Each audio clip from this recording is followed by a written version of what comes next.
right, a very good afternoon. It's 12:33. It's time for Parenting Today, your number one parenting show on radio. My name is Ifunaya, and I have with me the CEO of LagosMums, Yeti Williams. Hello, Yeti. Hello, Ife. How are you doing? Very well, thank you. How's it going? It's going well, thank you. Fantastic. Happy New Month to you. Let's jump into today's topic, shall we? It is celebrating the Global Day of Parents. So I should be saying, what's the greeting, Yeti? Because I know you're a parent of two amazing kids. So am I supposed to say Happy World Parent Day or congratulations? Happy Parenting Day. Okay, Happy Parenting Day. I just made that up now. Okay. Happy Parenting Day. It's going to be very interesting to know what this day is all about. What does it seek to commemorate? What does it seek to speak about and celebrate, really? So I want you to take us through, the idea of having a global parenting day or global parent day, or rather global day of parents. That's actually how it is. So global day of parents. So I want to know what really that's all about, because we just had Children's Day, not long ago, and now we're focusing on the parents. Absolutely. So our Children's Days, I think that's a Nigerian. That's Nigerian. This Global Day of Parents is actually, I think it was in 2012. It was set up by the United Nations, and it's to celebrate and to acknowledge actually what the role families and parents play in our societies and the world. And interestingly, it's very closely linked to the ability of all the nations to achieve the SDG goals. So the Sustainable Development Goals, there are about 17 of them. And they found out that the role parents play and the role families play is very critical, right, in actually achieving those goals. So, for example, one of it is well-being. Well-being starts from where? It's from the day you are born, the home you are raised in, the environment you are raised in, the family you belong to, before we start talking about the influence of whether it's social media, school, teachers, peer pressure. So it's really a day that's celebrating the role that families play and acknowledging, particularly in the more recent times, the challenges that parents are facing. I mean, parenting has always been difficult. It's one of the most difficult jobs you will have. It's one of the most rewarding jobs as well that somebody will have. However, the challenges are real and they continue to evolve.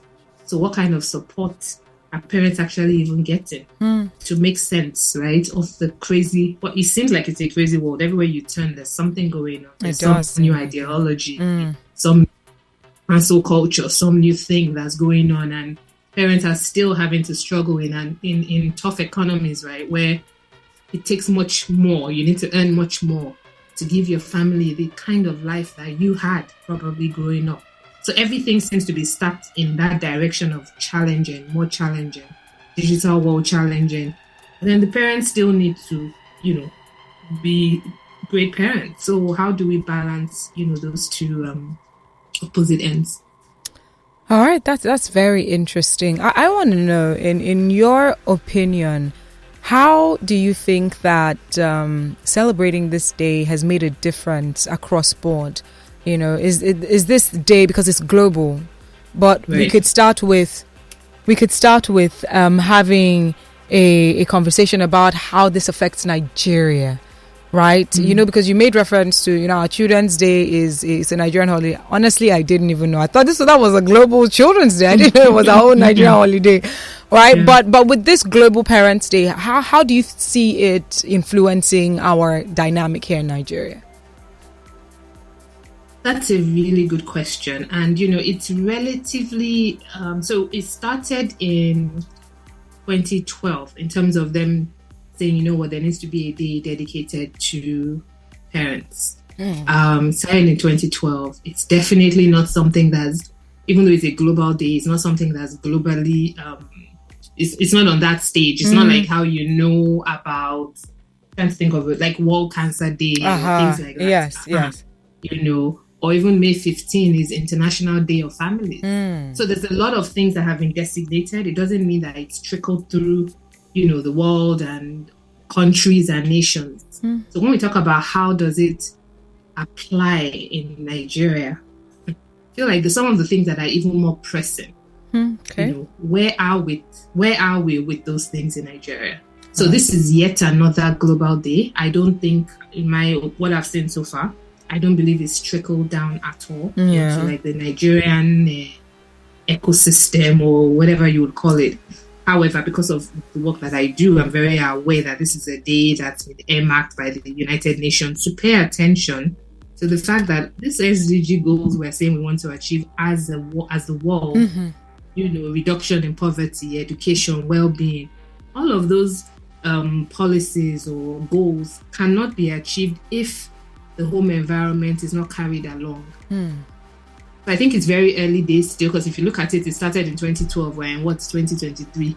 So it's still very early in terms of it making the impact that it needs to. But we can continue to talk about it, because when we do, we're paying attention to the fact that parents play a huge part in the way the world is going. All right. Absolutely. So I like that. We would shortly get into these SDGs and just have a discussion about how parenting affects each and every one of them, at least as much as we can do for today. But before getting into that, I want you to, take us through like a simulation, so to speak. If at all we had our own version of the Nigerian Parenting Day, for instance, what would our own version look like? What are the issues that you think we should address? How do we think we can, make it impactful, that it will begin to make a difference in our society?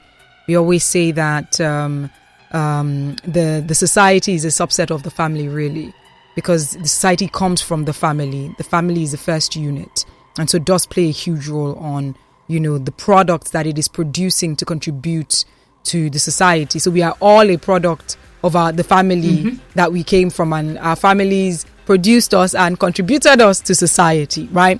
So I want you to tell me, in your years of being an expert in this business or in this game in general, working with teenagers, working with children, working with parents, what do you think our own version of the Nigerian Parenting Day or Parents' Day would look like? That's a great question. And if we were to you've put me on the spot, but thank God I'm ready to answer. I know you now, so I already know you always come ready. But it's such a great question. And as I was preparing for it, I was like, okay, it's a global day, but does it really, in the grand scheme of things, while we can continue to do things on small scales? Because I do feel like with what I do, and even the other parenting coaches that I know are in the industry, the dent we feel we're making is very, very small.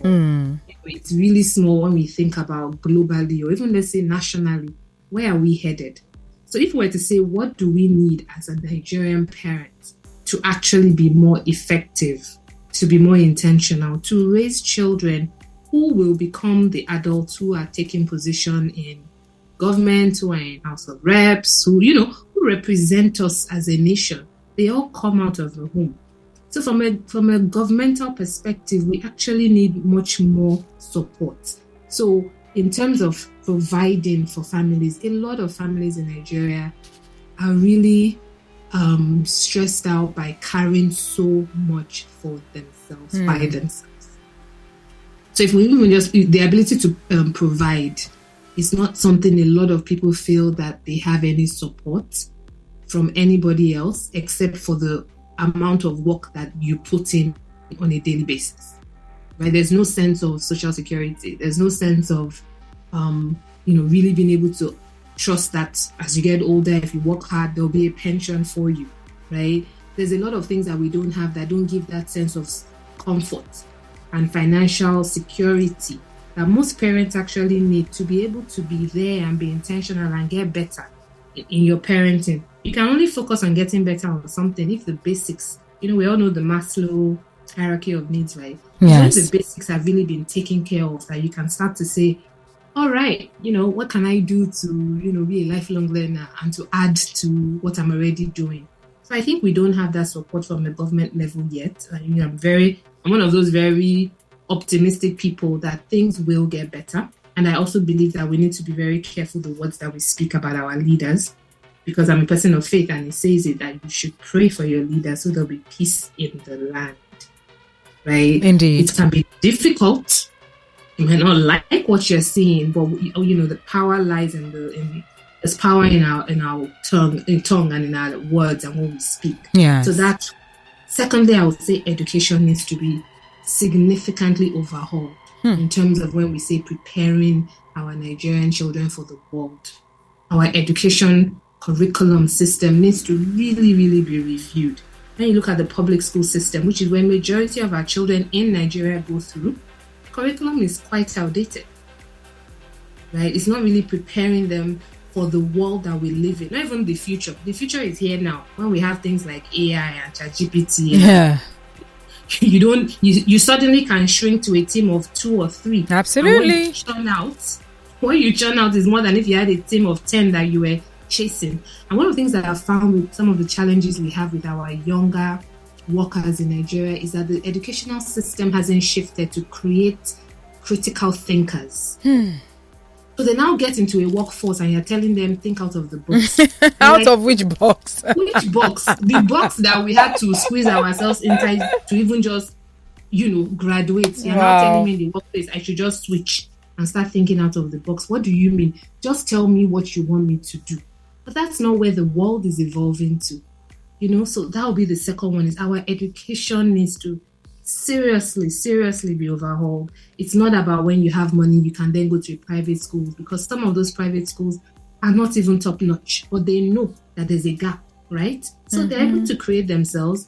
And I'm not saying all of them, of course, but one has to be very careful about the choice of education. And I think lastly, I'll talk about the pervasive culture that we have. If you are raising children in an environment where people seem to get away with anything, it's okay to hammer at all cost, or we celebrate, that person hammered. How they got there, what they did to get there is not really frowned at. It's just the fact that we're celebrating them. I think, unfortunately, our values have really been eroded on a cultural level. Yeah. So when people think anything goes, it's very difficult to say you're raising your children to have values and integrity and to only do what's right. And they just have to turn on the news or hear a story and they're like, but hello, it's not adding up. Yeah. Wow. Okay. I like that you've broken this down and you've kind of like framed it in the Nigerian context, because I always like it when we're celebrating these things, we don't lose the essence of it as it relates to Nigeria, because it's interesting how we in general know some of these global holidays, we're celebrating it, but then I begin to wonder, okay, so how is it affecting the everyday Nigerian parent or the everyday Nigerian child? And so I like that you've broken it down in this format. Now, just speaking about how it relates to us, we did mention the global or the SDGs, the Sustainable Development Goals. We know that affects the entire world. Nigeria, still a developing nation, is one nation that I believe this actually means a whole lot to. Because number one on the list of the 17 goals is no poverty. We know that, unfortunately, Nigeria sometimes may be referred to as the poverty capital of the world. We know that more than half of the population is still living in abject poverty. So if no other nation can relate to this, we know that we can relate to it. So in terms of parents, I want to know, in your opinion, how this relates. What role does parenting play in ensuring the achievement of no poverty?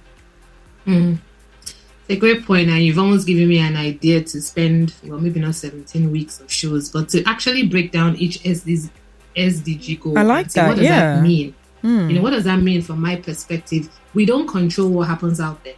The only thing we control is, yes, go out and vote and hope that your vote counts, right? But what we control is our home environment and the parenting that we're giving. I see parenting as a verb. It's a doing word. Give birth to children and you're like, I'm a parent, I'm a great parent. No, parenting is a doing word, and it means to prepare the children you have been given and blessed with for the world and for the future that they will, live in. Not the past we grew up in, not what we hope or wish, but the reality of what's on ground. So when we think about no poverty, we need to think, okay, what's happening around us? What are people doing that's helping them actually out earn majority? you know. And if we start to think like that, we can start saying, what are the opportunities that lie within the Nigerian context to ensure that these children we're raising don't graduate and have a degree that means nothing, right? So when we talk about no poverty, it means to be able to earn enough to care for yourself, your needs, your wants, your family. And then hopefully you have enough where you never get into that place of poverty. We are very, very far from it. Very, very far from it. Based on who you ask, I think they say Nigerians, majority are living on less than $1 a day. Wow. Right? Yeah. If you then even use FX, who knows? I don't know where it is now. Is it 50 cents? Is it, so a lot of Nigerians are really not thriving. They're not making enough to truly even plan for a rainy day. So, but as parents, what can you do? You can just keep focusing on, all right, what do I have? What's actually within my control financially? And then how best can I make sure that I prepare my children to be resilient and to have the skills they need to thrive in the future? And some of it is parents actually embracing the power of technology. What I mean by that is if you suddenly realize that, you know what, maybe the school my child is going to is a public school where the curriculum is outdated. So when this child finishes high school or secondary school, before we even talk about university, what they've learned is so outdated that I don't know where it will take them. Parents can start looking and saying, how can I use technology to support my child's learning? Yes. Yes, people will say not everybody can afford data. We know. But we're saying the people that can, or the people that are thinking about it, what can we do? And even on a policy level, these are some of the things that we can start looking at, Ministry of Education, all of that. Okay, we can't overhaul the whole education curriculum now. Okay, we can't go and get, different teachers. Fine. But with what we have, if we allowed every family, for example, to have a certain amount of data allocated to them, and that means, therefore, that the children can then access certain, online learning rather than just watching some passive nonsense on YouTube. Yeah. Can they use that data to sign up for a platform that is teaching them the most cutting edge, information on something? So it's a bit futuristic, but the truth is, if we say we're raising children for this future and we know the limitations of our country or our pockets, you have to start thinking creatively. That's one idea I have. Okay, I love that. And the truth is, yes, and I like the fact that you already give a response to when we start having discussions like this. I know one objection that is being raised is, not everybody has access to the internet. And I like the fact that you said, okay, we can start with the ones who do. Because whether we like it or not, yes, a lot of people may not, but a lot of people do as well. Yeah. They do have access, and they have access. They know what the trends are. They know the trends on TikTok. They know the trends when it comes to the latest Nigerian music and the dance. For the music. So we can start with the ones that have access to it, and then we begin to build from there as well. I love that you had mentioned that. Okay, so let's talk about the zero hunger, which is number 2. That is the number 2 on the 17 SDGs, zero hunger. How does parenting play a role in achieving this? I believe that one of the ways we can do this is to actually focus more on what exists in our backyard. And what I mean by that is we recently, not recently, she's been with us many years ago, from many years now, but when the children's nanny came to live with us, she started growing certain crops in our backyard. Okay. Nothing fancy, not that we went to get a farmer. I get it. Yeah, I get it. She started growing stuff and got the children interested in gardening from that. Oh, okay. So that's one easy way. Okay, what is zero hunger means not having food. And somehow I think we've also moved away from this sustenance model where you can grow what you consume. Yes, you will still need to pay, you will still need to get money and maybe go to, buy other things. But in terms of sustenance of certain things you can grow, our soil in Nigeria, I stand corrected, but from what I have heard and I've seen and I've experienced a little bit is we can very quickly grow, things within our environment. Yes. So I think we need to start getting into that idea where foreign is not necessarily better. We can grow our local foods, and at least from that you can make something to eat. Yes. eating does not only have to be protein as meat and chicken and fish. While those are important, you can still get some of those things, right, from our grains, from, so I think we need to be more innovative using what's close to our hands and close to our ground. And I think if we start thinking that way, we can at least start to celebrate what is working for us. Our weather is great. Our soil grows most simple foods easily. So that's one thing. A few weeks ago, I went to the grocery store and some woman followed me from the grocery, and she started she started telling me that, she sees that I bought chicken, shouldn't buy chicken. Do I know what the chickens go through before they are then turned into food that I'm now buying? Do I know the conditions? So I was even humoring her, listening to her while I was putting the things in the trunk of my car. She was like, have you thought about going vegan?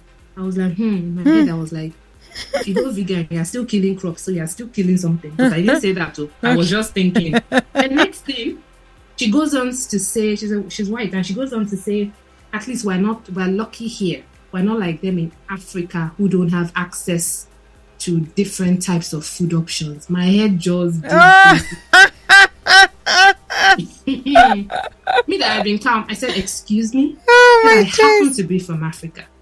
And I know for a fact that we can actually also grow our crops. So don't act as if, it's only here. Yes. They're going to tell me there are no poor people here. There are poor people everywhere, just as there are people that are able to survive everywhere. She says, sorry, it's just that, she supports one charity. I think she said in Rwanda or a country. And so she knows how poor people they are. I'm like, so because I said, first of all, Africa is not a country. It's a continent. It's a continent. It says, secondly, because you support one charity does not suggest that is the whole picture of Africa. By the time I finished schooling her, she turned red. She turned red. She said, I didn't offend you. I'm sorry. That is funny. You didn't offend me. I'm just advising you. If you want to stick to a script, stick to a script, make your case. But you had no reason to go and say it's not liked. You just generalize the whole of Africa because of one charity you support in one country. Rwanda. Wow. But you know what I love is that you use that as an opportunity to educate her, because that's education.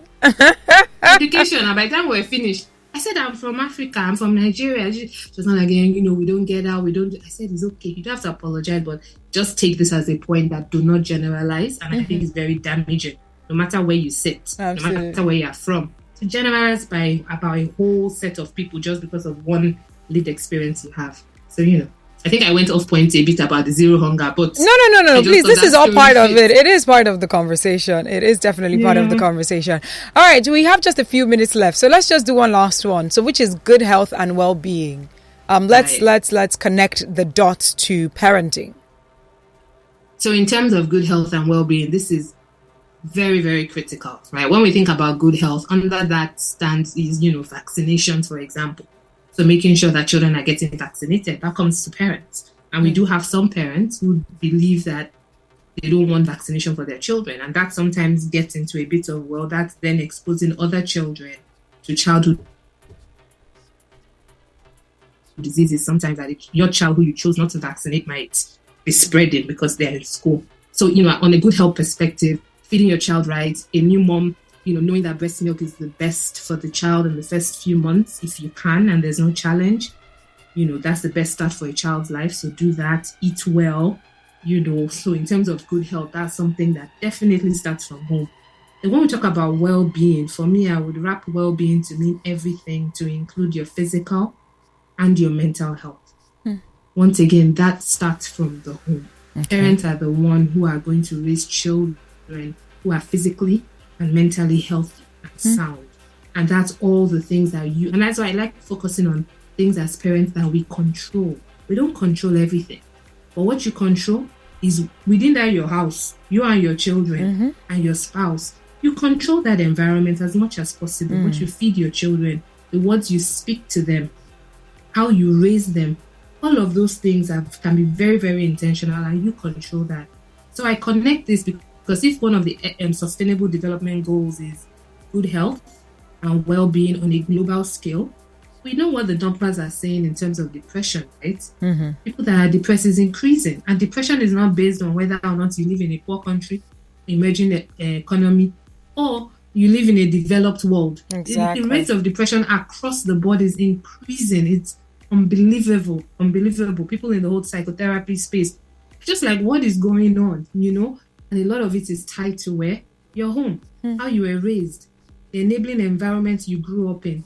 So if we even just stop on these three alone, no poverty, zero hunger, good health and well-being, parents and families have a huge part to play because we're preparing our children to be adults who will thrive. All right, Yati, it's always a pleasure having such conversations with you. We'd have to wrap this up right here, right now. Of course, the conversation doesn't end here. Looking forward to the subsequent topics, and some being in relation to what we have spoken about today. Once again, I believe it is safe to say happy Global Day of the Parent to you and to all the parents out there as well. Before saying goodbye, any words you'd like to wrap up with? Yes, I would just like to say that, there's so much going on in the world, no matter where you look, whether it's Nigeria, post-Monday, and whatever. And there's a lot of challenges out there, but it's as if the trouble doesn't, problem no they finish. Or what's that saying? Yes, problem no they finish. Yeah, no they finish. Like, and you think you figured one out, another one will show. So we don't control all those things externally. We just have to keep remembering that what we control is our thoughts, our actions, how we behave, how we show up, and what our children are then picking up from us. I'm not saying we should fake it if we are going through challenges.